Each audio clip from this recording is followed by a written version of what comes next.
छत्तीसगढ़ के संस्कृति ला देखे बर सुने बर हमारे यूट्यूब चैनल लकी स्टूडियो सलोनी ला लाइक करो, सब्सक्राइब करो, शेयर करो। धन्यवाद। दर्शन पाए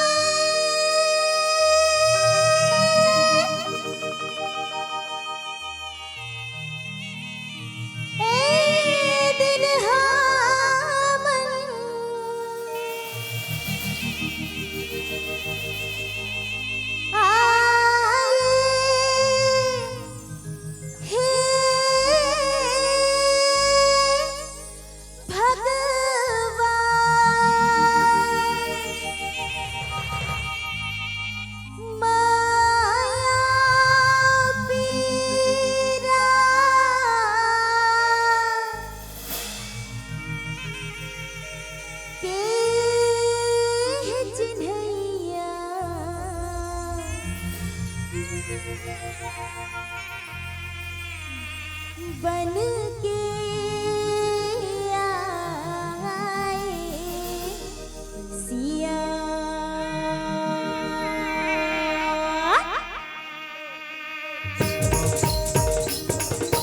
विपर संगी আমরা दुआरी विपर संगी दुबारी बिना जलावरे विपर संगी अंगना दुआरी दिया न जलावरे दिया न जलावरी। ताली हो जाए साथ में अपन के। मानो मनोती संगी चौका पूरा मौजीगी लीपोंग ना दुबारी दीना जलावरी लीपोंग ना दुबारी दीना जलावरी।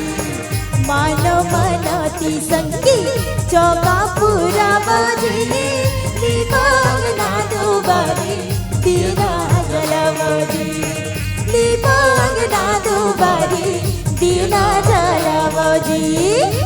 तालियां जाप के साथ में दीवाने भैया हो जय हो। क्या बात है।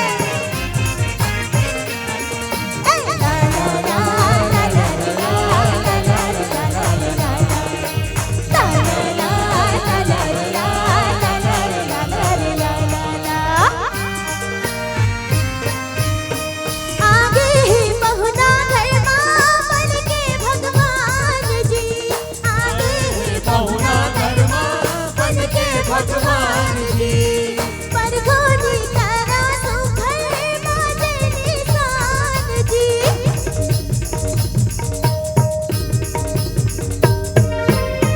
पर गोदी करा सुखर बाजे निशान जी पर भोली करो सुंदर बाजे निशान जी।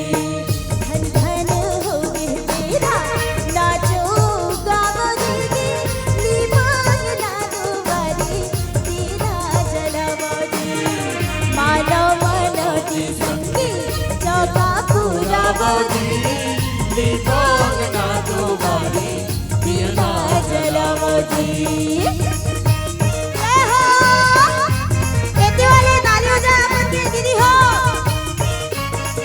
क्या बात है।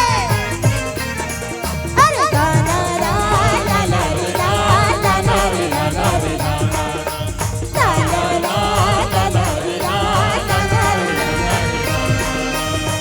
धन भाग हो गए हमर तो मन पधारियो जी धन भाग हो गए हमर तू मन पधारियो जी तुहरे करम दे देवता जागे है भाग जी पूरे कर्म के देवता जागे भाग जी तुहरे करम दे देवता जागे है भाग जी तुहरे कर्म के देवता जागे भाग जी।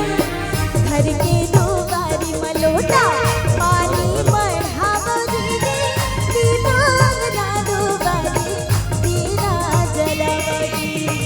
मानो मनोती संगी चौका पूरा जी लीपोंग ना दुबारी दिया न जलावो जी लीपोंग ना दुबारी। ताली हो जाए अपन खेती वाले ताली हो जाए लीपोंग ना बीच वाले दिया न